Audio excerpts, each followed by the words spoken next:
Good morning. For those of you who would like today's lesson and you're not going to be in class, or maybe you just need materials read to you, here we go. I'm going to share screen, ignore my appearance. I just got out of the shower, so here we go. Do. First things first, you're going to make a copy of the document. Don't forget, when you make a copy, you want to change the name. And of course, it's going to go really slow. Notice I've got hurry up and wait. So everything, the video, the Mom Bett's Freedom Tale link is there. Here's source number 2. Here are the questions. Everything is on this worksheet, okay? And don't forget at the end, you have 3 discussion questions that you're going to make for the class about colonial enslavement. And I'm gonna go ahead and change the name because that's super important. And I can save to my drive and tell it where I want to save it. So I actually have a social studies folder, and you can click this button and make a new folder. Please be doing that for yourself. I should be doing this on the iPad so you can see, but still. And I'm going to move it so it's automatically moved. Okay, so first things first, you're going to watch this video and then let me go through Mom Bett's tale. She is actually featured in the video, but I know some of you need this read, so here we go. As she waited for Master Ashley's orders, Mom Bett studied the patriots who sat around the Ashley table. Their voices rose as they dreamed of freedom for these 13 colonies. By keeping still and minding things, the enslaved woman heard words that made her heart leap. All are free and equal.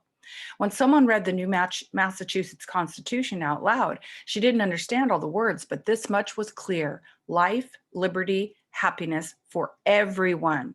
Nothing was said about man or woman or the color of someone's skin. Everyone. Months passed in the Ashley household. Mom Bett worked in silence, watching over her sister Lizzie and her daughter, young Bett, who was also enslaved by the Ashleys. Mom Bett avoided Mistress Ashley's shrewish temper until one day, in a fit of rage, the mistress aimed a hot kitchen shovel at Lizzie's head. Mom Bett charged and pushed Lizzie out of the harm's way. Her own arm took the shovel's heat. Mom Bett's skin sizzled. From that day on, Mom Bett rolled her sleeve up to display the ugly scar. When the Ashley's guests asked, "How did you get that mark?" Mom Bett stared at Mrs. Ashley. "Ask her." One fine spring day, while Mom Bett hung laundry on the line, a hawk's throaty cry pierced the air and drew her eyes upward where the bird floated on an air current, utterly free. That hawk knows nothing of enslavers or enslaved, black or white, Mom Bett realized. It was bad enough she herself was enslaved, but didn't young Bett deserve life, liberty, happiness? A man's kind face flashed through her mind. Lawyer Theodore Sedgwick had often sat with the other patriots at the Ashley table. Could he help her? She set her face toward freedom and walked miles to stand before his front door. Mom Bett knocked. Mr. Sedgwick answered. "Sir," Mom Bett said, I heard that prayer read saying all folks are born equal and everyone has a right to freedom. I'm not a dumb critter. Won't the law set me free?" "Come in. Would you like a cup of tea?" As she waited for the lawyer to return, prickles ran down Mom Bett's spine, icy as the waves that had brought her parents on the slavers' ships from Africa. Would this man help her gain her freedom? When Sedgwick entered the parlor, words flew from Mom Bett's mouth. "I wasn't born to be any man's property." Sedgwick's brow furrowed. "Why come to me?" She held out her arm with its blistering burn. "You were with those men writing about life and liberty. You believe in freedom." Sedgwick cleared his throat. "I believe the colonies have the right to be free from England." "Life, liberty, happiness. I want what that new Constitution says is mine." Mom Bett didn't care about what Master Ashley did. She didn't care about the names that Mrs. Ashley called her. She felt better when she remembered the words of the new Constitution: life, liberty, and happiness for everyone. "Is it so important for you to be free?" Mom Bett's smile shone. If 1 minute's freedom was offered and my death come right after, I'd take it. She opened her arms wide. Just to stand 1 minute a free woman on God's earth. Imagine me free. Sedgwick stood and paced the length of the parlor. Mum Bett grew agitated. What if he refused to help her? After long minutes, Sedgwick stopped in front of her. I will take your case. She let out the breath she'd been holding. She returned to the Ashley home where Mrs. Ashley eyed her with suspicion, as if Mum Bett planned to steal their silver and jewelry too. Lizzie cowered. Why'd you have to stir things up? Our time is a-comin', Mum Bett whispered. Stand tall now. No matter how afraid she was, she desired freedom. Beatings didn't scare Mum Bett, but her heart sank with dread that the Ashleys might punish her for the nerve of craving freedom by selling her daughter or sister away from her. Late at night, when her thoughts buzzed like angry hornets, Mum Bett wept. The day of the trial dawned bright and clear. People traveled from miles around to cram into the great Barrington courthouse. Questions flew through the crowd. What kind of lawyer represented slaves? What manner of slaves knew about the new Constitution?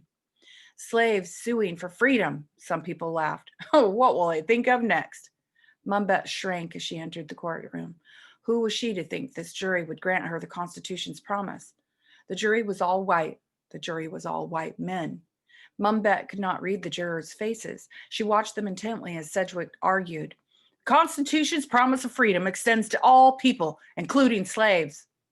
When the talking was done, the jury left the courtroom. Mum Bett went out into the stifling summer day and thought of the patriots who fought the bloody battles for their small nation's independence. Her freedom could only come from courage in the courthouse, not from the cannons and bullets. This legal case was her Lexington, her Bunker Hill. Locked inside the courthouse, the jurors debated the lawyer's arguments. Outside, Mum Bett panicked. If the jury ruled against her, what would happen? The spectators crowded back into the courthouse. Mum Bett took her place next to Mr. Sedgwick. When the jury returned, she gripped her seat and leaned forward to hear their verdict. Just when Mum Bett thought she might faint, she heard, "Bett is not the legal Negro servant of John Ashley during her life." What did that mean? She didn't stir until someone patted Mr. Sedgwick on the back. His smile gave the joyous news. All enslaved people in Massachusetts would soon be free. She jumped out of her seat and gave a whoop. She was free. Mum Bett had been called a lot of things in her life. Now it was her turn to name herself Elizabeth Freeman. When the Patriots won their war in 1783, Elizabeth Freeman could say she was the first freed enslaved woman in a free state in a new free nation. For Elizabeth, her family, for all citizens of Massachusetts. Life, liberty, happiness. Whoa, that gave me goosebumps everywhere. Bringing tears to my eyes that we actually enslaved people like that.